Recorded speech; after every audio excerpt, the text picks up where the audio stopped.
Shemai, sut ydych chi? Fi'n gobeithio ydych chi'n cadw saf ac yn iach.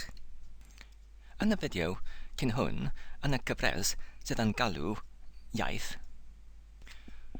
roeddwn ni'n disgrifio y fersiwn newydd o'r gêm Gar Solitaire. Roeddwn ni'n galw gêm Gar Solitaire Stori. Ac roeddwn ni'n trafodi sut oedd y gêm yma yn wreiddiol yn cael ei dyfeisio i fy gwneud i yn fwy diflas yn canol y nos, i fy helpu i mynd drwy cwsg ar y nosweithiau pan oeddwn ni yn methu i gwneud hynny. Ond pan oeddwn ni yn eisiau i chwarae yr un gêm yn y liw dydd, i ymarfer siarad y iaith, i wneud y gêm yn fwy cyffrous i chwarae ac yn fwy diddorol a syniadol, roeddwn ni'n addasu y gêm yn ychydig trwy'r ychwanegu y chreol newydd taw mae'r gêm angen i greu rhyw fath o stori. Ynghyd ar dilyn a'r trefn yr egwyddor pan yn dewis y geriau i defnyddio yn yr gêm. Ond heddiw, dwi'n eisiau i addasu y gêm yn ychydig mwy, i wneud y gêm yn ychydig yn fwy cyffrous i chwarae ac yn fwy dyngladwy hefyd. Sef, fydd angen i nodi i lawr y sgôr neu canlyniad o bob gêm, ac felly dwi'n gallu cymharu y sgoriau o bob gêm ac hefyd i weld y cynyddiant neu gwelliant yn fy sgil yn chwarae y gêm yma, y gêm Gar Solitaire Stori, i fod yn fwy medrus i trafod straeon yn yr iaith Cymraeg. Ond cyn hynny, am ei fod y fideo hwn ynglyn am yr iaith, fy'n eisiau i gyferio y cwestiwn sut i gael ysbrydoliaeth ar gyfer ysgrifennu cerddi. Roedd y syniad sydd yn ateb y cwestiwn yma yn codi yn unig yn yr awr diweddaraf pan oeddwn ni yn gwylio y teledu, ac wedyn i cyflwyno y syniad yn y fideo hwn, roeddwn ni yn fframio y syniad fel ateb i'r cwestiwn yma. Felly, beth yw yr ateb? Wel, fi'n eisiau i grybwyll efallai y gallwn ni'n dod o hyd o'r ysbrydoliaeth ar gyfer cerddi oddi wrth y geriau sydd wrth o'n ein gwmpas ni, oddi wrth y cyfryngau, y teledu a'r radio, ac hefyd oddi wrth y bobl ydyn ni'n siarad ac yn sgwrsio gyda nhw pob dydd.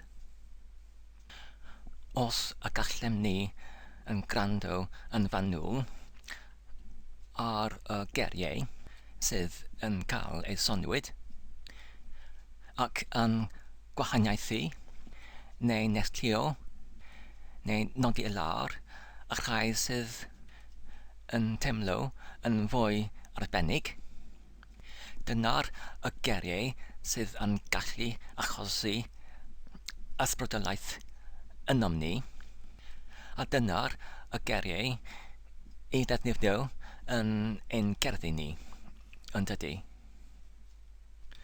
Felly, beth yw y gair heddiw sydd yn fy ysbrydoli i heddiw?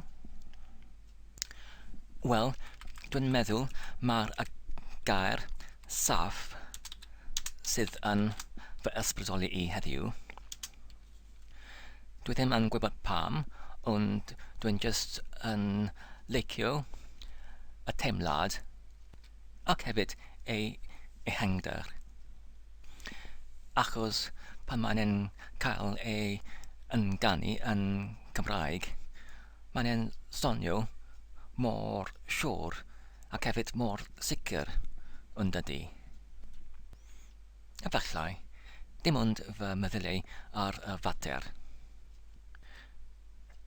Nawr te, tuag at y gêm gar solitaire stori, rydyn ni'n yn dechrau gyda'r lythren A, ac I beidio y gêm I fod yn rhy hir, rydyn ni just yn chwarae gyda'r gyntaf saith o'r llythren. Wel, gawn ni dechrau te. Un diwrnod, roedd Cleggi yn cerdded lawr y stryd, pan oedd hi'n yn gweld dyn yn cario bag, gyda rhywbeth yn symud yno fe. Rhaid I fod rhyw fath o'r anifail. Tybiodd Cleggi iddo ei hun. Ond, pa fath o anifail ac I ble? Penderfynodd Cleggi I dilyn y dyn lawr y stryd. Roedden nhw yn pasio y caffi, gyda chi yn aros am ei perchnog ar ochr y drws ffrynt. Ac wedyn roedd y dyn yn mynd I mewn i'r drws yn yr adeilad ar ochr y caffi. Sylweddolodd Cleggi oedd yr adeiladaeth yn archfarchnad. Arhosodd Cleggi ar y palmant tu allan i'r caffi pan penderfynodd hi I prynu cwpan o coffi.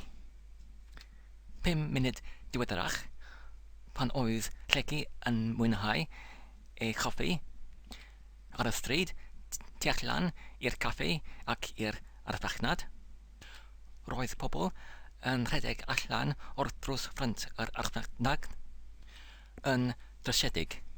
Roedden nhw hefyd yn pwyntio ei bysedd tuag at y bag oedd y dyn yn cario gyda'r creaduriad yn yr archfarchnad,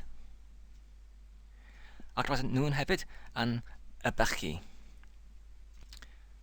Sylweddolodd Cleggi ar y foment hynny, yr oedd y dyn yn cario llygoden yn ei fag. A dyma yw y gêm gar solitaire heddiw. Dwi'n gobeithio ydych chi'n wedi ei fwynhau. Tan y tro nesaf, hwyl.